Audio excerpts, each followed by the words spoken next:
प्रणाम मित्रों, मेरे प्यारे स्टूडेंट्स। आप एक योद्धा हो, आप वॉरियर्स हो।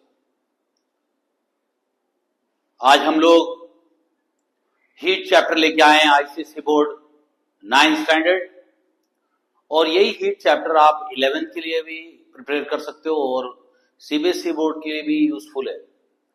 तो एक तरीके से मास्टर लेक्चर होगा जो आप किसी भी बोर्ड का बच्चा देख सकता है। पहली बात तो हीट क्या है।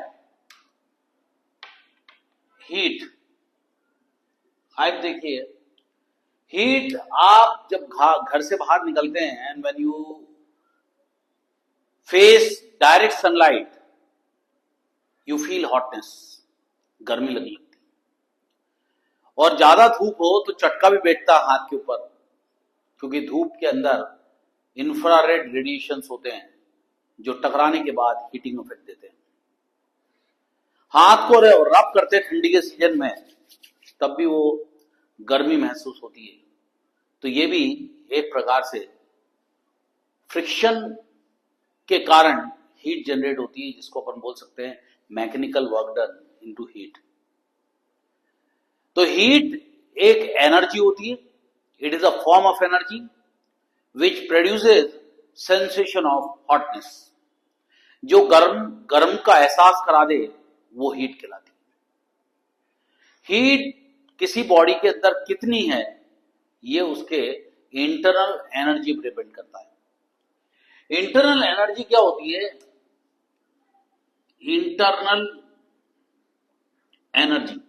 इंटरनल एनर्जी जो होती है वो किसी भी बॉडी की आंतरिक ऊर्जा होती है, जो उसके मॉलिक्यूल्स के कारण उसके अंदर होती है। जो मॉलिक्यूल्स होते हैं उसके अंदर बहुत सारी एनर्जीज होती हैं, potential energy, kinetic energy, vibration energy, electrical energy, nuclear energy, बहुत सारी एनर्जीज होती हैं। इन सारी एनर्जीज का जो समिंग अप होता है वही इंटर एनर्जी कहलाती है। लेकिन आप इंटर एनर्जी के डिटेल में नहीं जा सकते, सिर्फ इतना जान लो कि इंटर एनर्जी एक बॉडी के अंदर होती है और उसी के कम ज्यादा होने के कारण हम हीट का एहसास करते हैं। अगर किसी बॉडी के अंदर इंटर एनर्जी ज्यादा है, इसका मतलब उसके अंदर हीट ज्यादा है, और किसी बॉडी के अंदर इंटर एनर्जी कम है, मतलब उसकी हीट कम हो गई।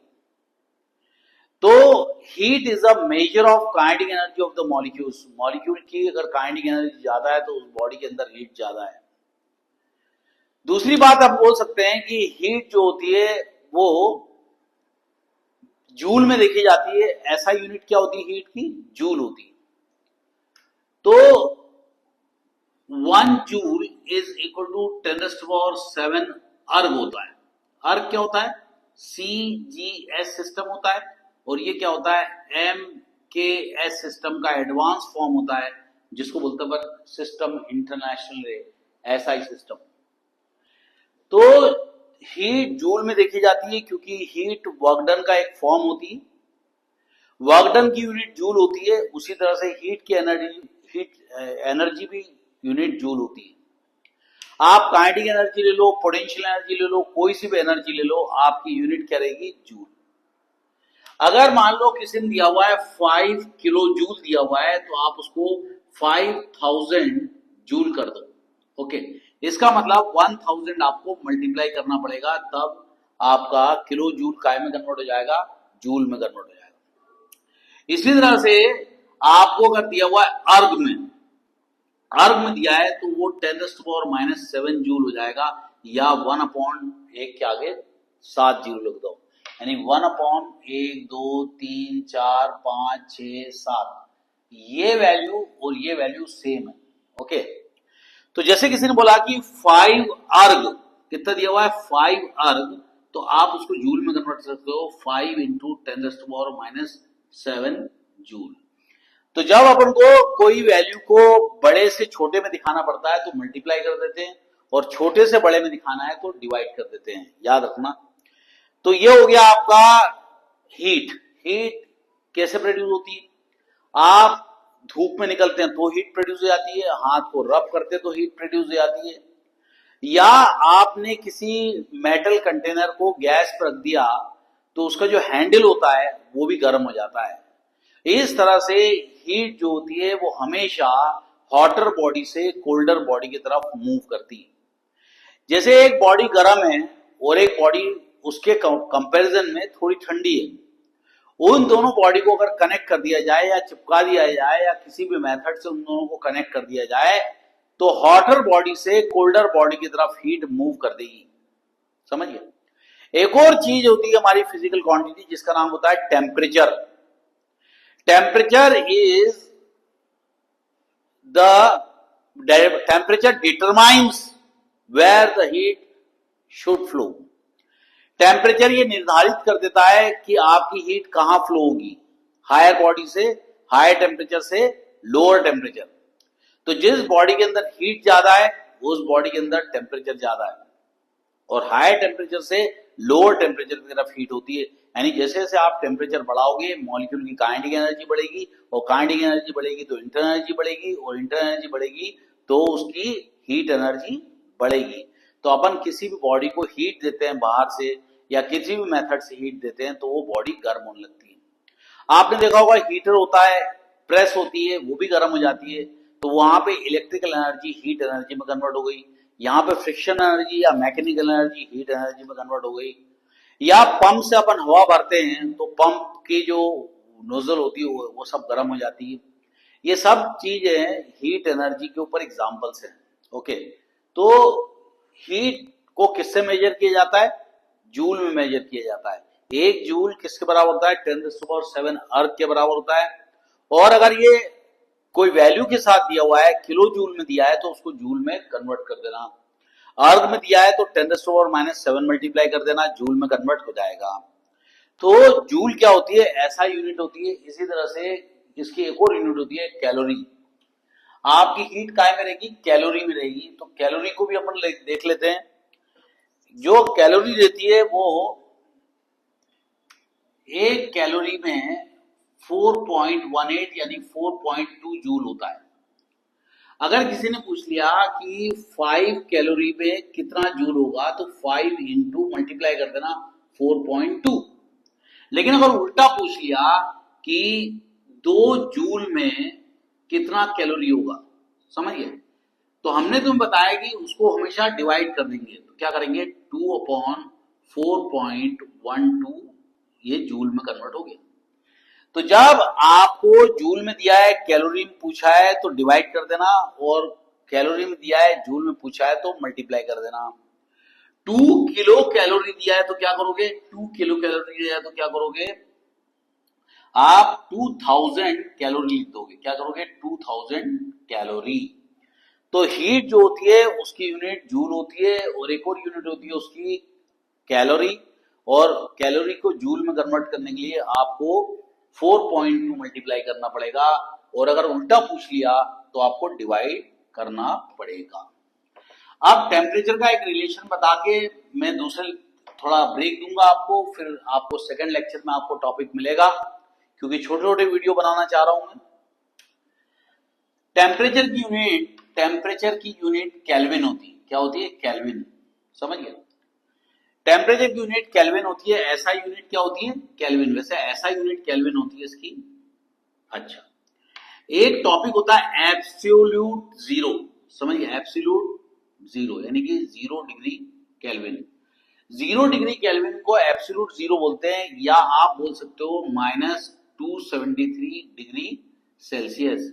एक ऐसा टेम्परेचर जिसपे गैस का वॉल्यूम या प्रेशर 0 हो जाए, उस टेम्परेचर को अपन बोलते हैं केल्विन, एब्सोल्यूट जीरो। क्या बोलते हैं? Absolute zero. अगर ये टेम्परेचर दिया हुआ है और ये आपका वॉल्यूम दिया हुआ है, समझ गए, तो जैसे जैसे आप टेम्परेचर लो करोगे आपका वॉल्यूम 0 होगा, लेकिन यहाँ पर 0 नहीं होगा। टेम्परेचर 0 हो जाएगा लेकिन वॉल्यूम 0 नहीं होगा। तो जैसे जैसे आप गैस का टेम्परेचर लो करते जाओगे, वॉल्यूम क्या हो रहा है? कम होते जा रहा है। तो जैसे जैसे आप टेम्परेचर कम करते जा रहे हो, वॉल्यूम कम होते जा रहा है। 0 डिग्री सेल्सियस पे आपका वॉल्यूम क्या है? 0 नहीं हुआ, कुछ वॉल्यूम दिखा रहा है। हम इसको -273 पे ले आते हैं। -273 पे इसका वॉल्यूम क्या हो जाता है? 0 हो गया। The temperature at which the volume of the gas becomes 0, उसको बोलते हैं एब्सोल्यूट जीरो। उसको क्या बोलते हैं? एब्सोल्यूट जीरो बोलते हैं। और एब्सोल्यूट टेम्परेचर क्या करता है, केल्विन कहलाता है। समझ में आ गया आपको? अब अगर आपको मान लो कन्वर्शन आ जाते हैं तो क्या करोगे, कन्वर्शन आ जाते हैं तो क्या करोगे, आपका एक फॉर्मूला याद रख लो, C/5 is equal to F minus 32/9 is equal to K minus 273/5। ये 3 फॉर्मूले आप याद रख लो, आपका सारी प्रॉब्लम सॉल्व हो जाएगी। पहला, अगर कभी भी 25 डिग्री सेल्सियस या 27 डिग्री सेल्सियस दिया है तो आपको क्या करना है, आपको सिर्फ 273 ऐड कर देना है, और 273 ऐड करने से 5 और 3 8 है ना, और 7 और 2 9, और ये हो जाएगा 298 केल्विन। यानी 25 डिग्री सेल्सियस किसके बराबर होता है, 298 केल्विन के बराबर होता है। अगर मैं आपको 100 रुपए का एक नोट दूं या 10-10 के 10 नोट दे दूं, बात एक ही है। उसी तरह से आप 25 डिग्री सेल्सियस क्या बोल सकते हो, 298 केल्विन। गलत नहीं होगा वो। इन दोनों को ऐड करोगे आपका आंसर आएगा 300 केल्विन। समझिए, ये 27 जब ऐड करोगे 273 में आपका आंसर आएगा आपका 300 केल्विन। तो 300 केल्विन भी वही होता है और 27 डिग्री सेल्सियस भी वही होता है। लेकिन अगर आपको क्वेश्चन आता उल्टा, केल्विन से डिग्री सेल्सियस, तो 273 माइनस कर देना। तो एक वाला याद रखो प्लस करने वाला, उल्टा पूछेंगे तो माइनस कर देना। अब अगर पूछा हुआ है कि अभी आपका घर का टेम्परेचर मान लो 32 डिग्री सेल्सियस, अभी कितना टेम्परेचर अपने घर में, 32 यानी 32 डिग्री सेल्सियस। इसको काय में कन्वर्ट करना है, फ़ारेनहाइट में, और इसी को कन्वर्ट करना है केल्विन में। अपन क्या करेंगे, केल्विन में भी कन्वर्ट करेंगे और फ़ारेनहाइट में भी कन्वर्ट करेंगे। तो क्या हो जाएगा, ये वाले फॉर्मूले में डाल देंगे। क्या करेंगे, C/5, तो C कितना दिया हुआ है 32 upon 5 is equal to F minus 32/9, है ना।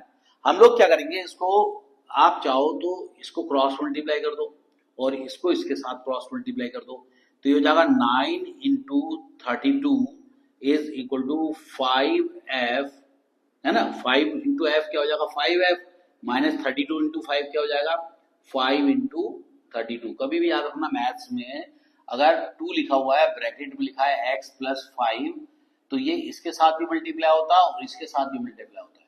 लेकिन अगर माइनस साइन लगी है तो अंदर की दोनों साइन चेंज हो जाती है। जैसे प्लस है तो हो जाएगा माइनस 2x, और ये माइनस है तो हो जाएगा प्लस 5 टू जा 10।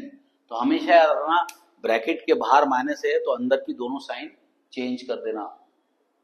अब आपके पास कंडीशन ये आ गई कि 9 टू जा 18, 8 हाथ का 1, 9 3 27, 28, 288 आ गया। देखो गलती भी हो सकती है मेरे से, तुम लोग कर लेना सॉल्व। अब ये हो जाएगा 5F माइनस 5 टू जा 10, है ना। 10 का 0, हाथ का 1, 5 3 15 60 160। अब ये 160 को मैं इधर ले आऊंगा तो क्या हो जाएगा 288 प्लस 160, है ना। तो ये हो गया 8, और ये हो गया 8 6 और 6 12 13 14 का 4, हाथ का 1, ये हो गया 448, है ना। क्या हो जाएगा 448 हो जाएगा। तो 448 हो गया और इज इक्वल टू 5F हो गया। 5 से डिवाइड कर दो तो क्या हो जाएगा, ये हो जाएगा आपका 448 divide by 5 is equal to Fahrenheit. तो आप देखो 5 8 या 40 होता है, लगभग 80 डिग्री फ़ारेनहाइट के पास इसका आंसर होगा। ये अगर केल्विन में करना है तो क्या करेंगे, 273 इसी में ऐड कर देंगे, 3 और 2 5, 7 3 10, 0 हाथ का 1, 305 डिग्री सेल्सियस को कन्वर्ट करेंगे तो क्या आएगा फ़ारेनहाइट, वो केल्विन में हो जाएगा, कायम हो जाएगा केल्विन में। तो इस तरह से आप वैल्यूज को पुट करके आंसर्स ला सकते हो और क्वेश्चन सॉल्व कर सकते हो। ये वाला फॉर्मूला डालने का और क्वेश्चन सॉल्व कर लो, दैट इज द प्रॉब्लम। अभी देखो अगला जो लेक्चर है उसके अंदर हम लोग हीट को थोड़ा और डिटेल में पढ़ेंगे, जिसके अंदर हम लोग पढ़ेंगे इंटरनल एनर्जी क्या होती है, कंडक्शन क्या होता है, कन्वेक्शन क्या होता है, ये सब टॉपिक पढ़ने जा रहे हैं। So students, bye bye, have a nice time, God bless you all. दम लगा के पढ़ाई करो, क्योंकि जो पहले पढ़ लेता है वो बाद में रोता नहीं है। Bye bye.